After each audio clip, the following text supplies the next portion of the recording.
up, Outer Banks? I'm Sue Artz with OBX Entertainment and OBXE TV, and today we have a very special guest with us, the mayor of Kill Devil Hills, Sheila Davies. Thanks for being here. Thank you so much for having me. So, what brought you to the Outer Banks?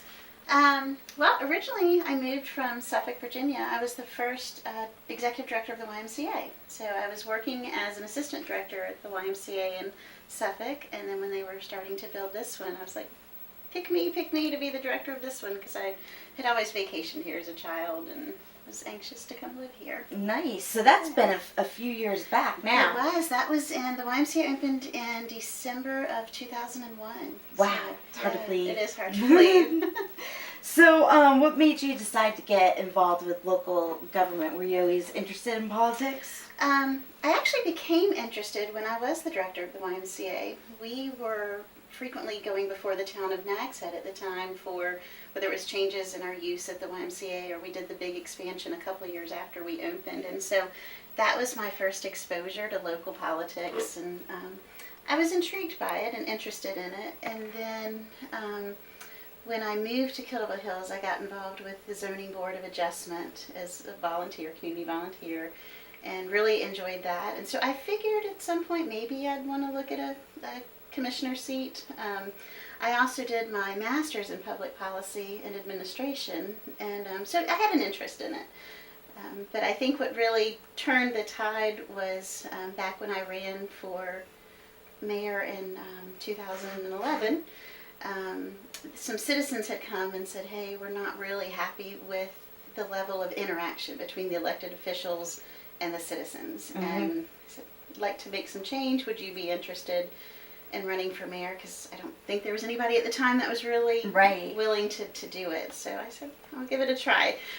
You know, I wasn't really thinking that when my first exposure to an elected office would be jumping right in and running for the mayor seat. Right.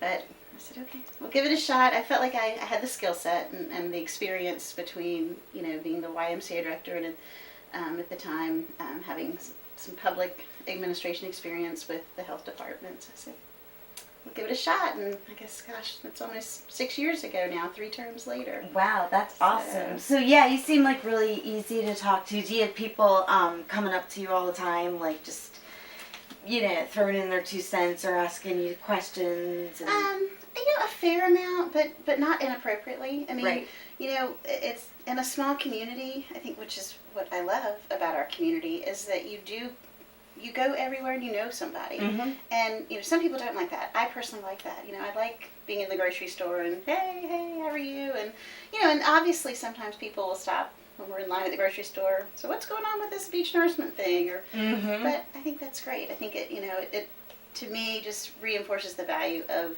local politics and local engagement with citizens. Yeah, for sure. You probably have to like tack on an extra hour every time you go somewhere. Like, well, sometimes I put on my baseball cap and then I'm like going in like incognito and just run in and grab the milk and run out. But most of the time, yeah, it's really it's fun, and we're fortunate in Kill Devil Hills.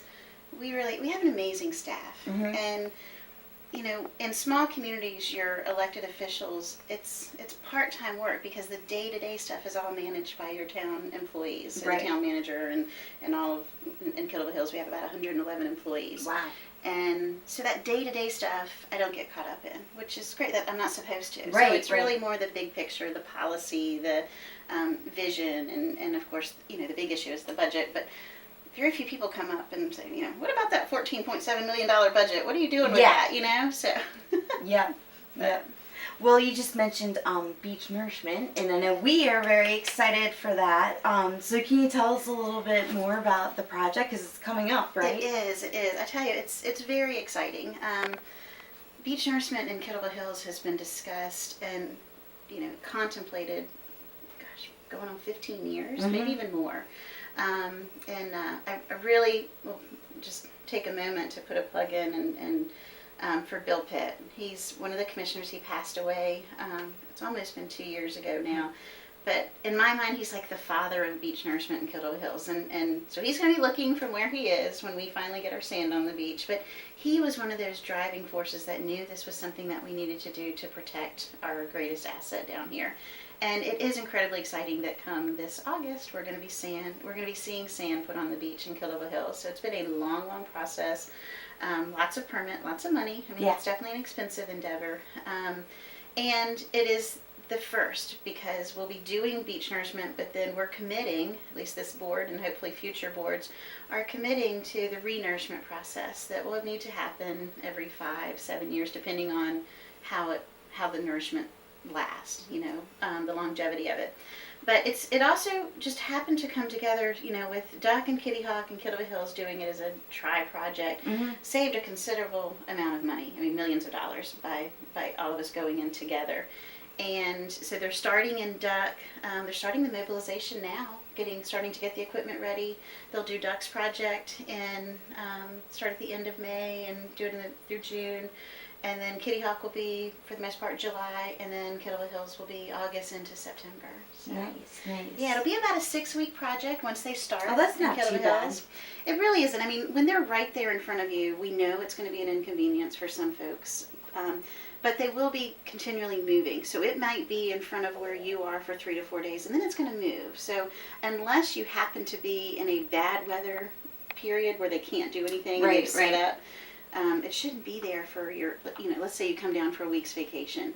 Unless there's equipment failures or weather delays, it shouldn't be there your whole week. It should be slowly moving down the beach. And for Kill Devil Hills, we're starting at the north end, where we butt up against Kitty Hawk, and then we go down to, I think it's around Tanya, however people choose to say it, where our taper zone is. Okay. So before, it's a little before you get to the Ocean Bay and Collington area. Yeah. Now I know there's like a lot of like mixed feelings, because a lot of people just wonder. Well, it's not just for those big giant houses that are right there on the ocean front. Right.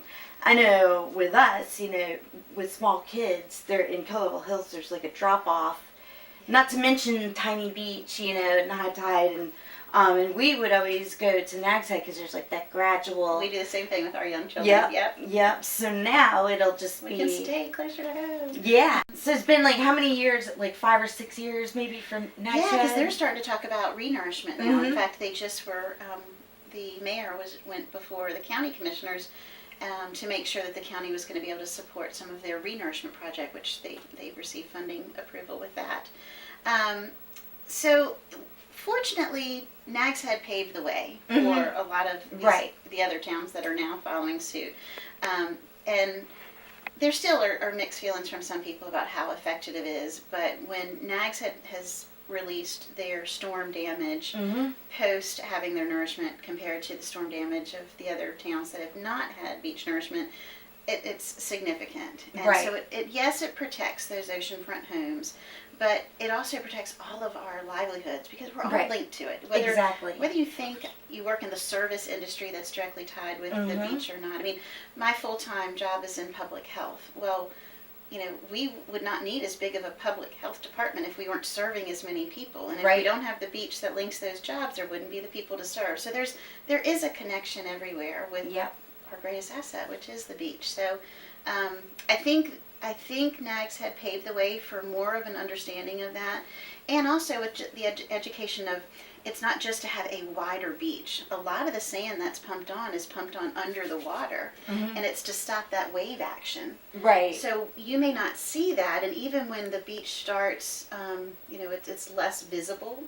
It's still that water or that sand has come under the water to still block down some of that wave action, so it doesn't come up and is forceful against the dunes and the homes and so on and so forth. So I think that's helping get that science out there about beach nourishment has helped expand understanding for a lot of folks too. I know there's several citizens in Kill Devil Hills that have watched the videos or come to the meeting and heard the presentations of how beach nourishment works, and came up later going, I wasn't necessarily a huge proponent until I saw what really this does. It's not just about having more beach to put your beach towel on. Right. You know, it's really to protect our infrastructure. Yeah, for sure. So. Yeah, and you can see, even though we've had so many storms in Nags Head, I mean, there's still tons of beach there. Exactly. So it definitely does work, I think, for sure.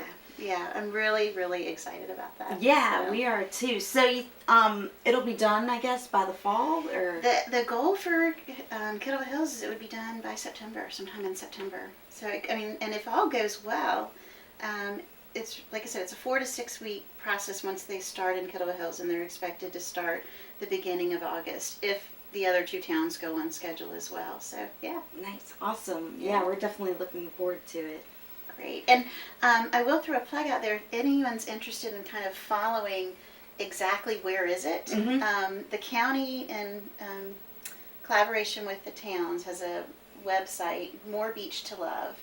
And if you go on there, you can also sign up for email links to get updates directly to your email on any of the projects, including the Buxton project. I just got an email, I don't know if it was earlier this week or the end of last week, because I signed up for the alerts that, you know, they were putting the equipment down there the end of May to start the Buxton project too. So Nice.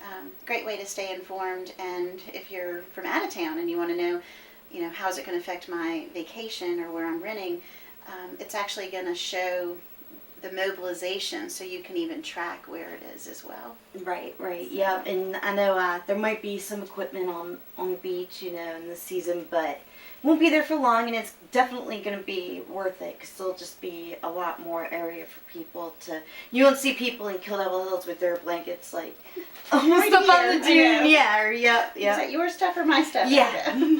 Yeah, and you know, the other thing, and I remember taking the boys when Nags Head, my kids at that point were super young. Right. They were 2 and, I don't know, maybe 2 and 4, taking them to, when Nags Head was doing their beach nourishment, to see the dredges and to see the sand being pumped, because it's pretty neat. It is neat, so if you can look at it from that perspective of, wow, how often do you get to see something like this? That's true. And so that was kind of fun too. I mean, you stay your safe distance and so on and so forth, but it's a neat experience as well. Yeah, for sure. That's awesome. I know, well, in Kill Devil Hills, the big drop off, and I know myself, I'm a little scared of the ocean too, so maybe I'll be able to get in there more after, you know, it's more gradual. And I really, it'll help, because it's a huge drop off sometimes in different areas of our beach right now, and hopefully that will then smooth that out, like what we've experienced in Nags Head.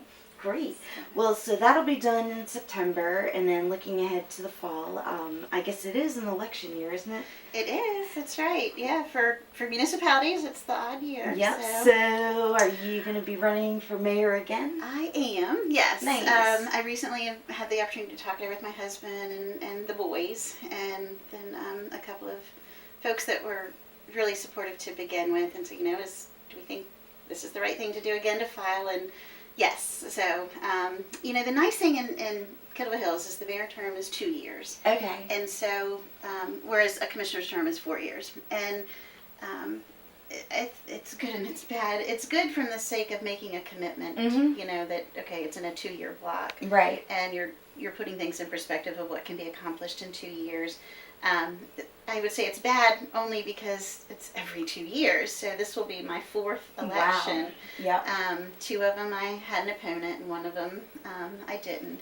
So we'll see what happens this year. But there's a few more things that I really would like to see us accomplish in the town. We started some new sidewalk initiatives along the bypass. We're trying to complete that's good. the sidewalk along Bay Drive, and we've got 1 more big section to do there, and so we're working on the funding.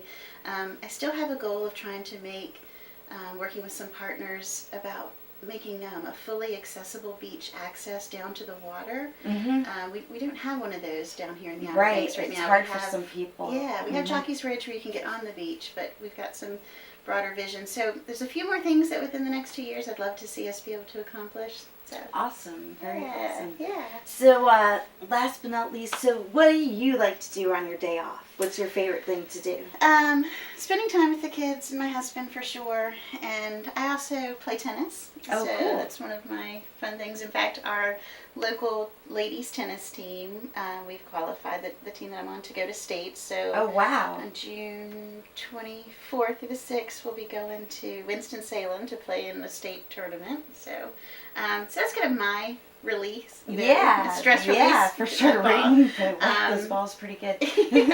And then my boys are involved in sports, and I absolutely love going to their games and being the sideline mom, cheering them on. Yeah, and sometimes the coach, right? Yeah, so Yeah. I coached basketball. I was really into sports when I was growing up, so I was able to be my son's basketball coach this year, and they're both playing Babe Ruth baseball right now, and I keep the book for the team, the scorebook, and so nice. yeah, those are the things I love doing. Awesome. Well, thanks so much for coming out today. Absolutely. And, Thank you so much for having me. I really enjoyed it and appreciate the invite. Yeah, for sure. And we're looking forward to the beach nourishment, and we'll probably help spread the word about running for re-election. Thank you. Yeah, it'll be nice this summer. We can see you on the beach in Kettle Hill versus Nags. Yep. So. Great. Well, again, this is Mayor Sheila Davies, and I'm Sue Artz with OBX Entertainment and OBXE TV. And we'll see you next time.